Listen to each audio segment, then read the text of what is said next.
7 Best Ways to Make Money Online in 2024. Welcome to Sauce and Methods TV, where we share a trillion ways to get money. Yo, listen up! If you're looking to stack some serious cash from the comfort of your crib, here's how you can get it in 2024. Smash that like button and subscribe. Now let's get into the sauce. 1.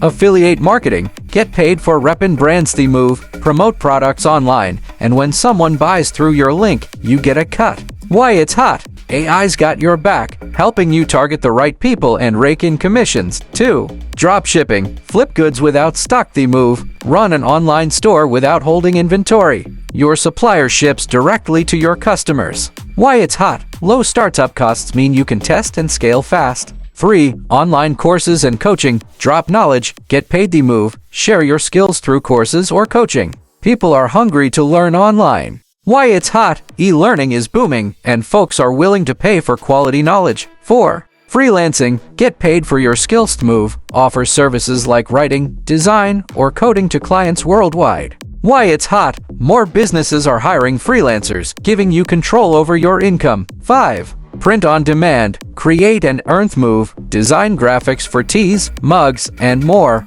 When someone buys, it gets made and shipped. Why it's hot. No upfront costs and unlimited creative potential. 6. YouTube content creation. Turn views into cash. Move. Create videos on whatever you love. Ads, sponsorships, and memberships will bring in the cash. Why it's hot. Video content dominates, and niche channels are blowing up. 7. Cryptocurrency and ETFs. Get in the digital bag. Move. Trade crypto or create ETFs. It's where future money's at, but move smart. Why it's hot. The potential is massive if you stay ahead of the curve. Pro tip: start with one hustle, master it, then diversify. The online grind's got endless opportunities, but patience and strategy will take you to the top. Stay focused, stay hungry, and watch your pockets grow. Please like, comment, and subscribe, and I'll catch you on the next video.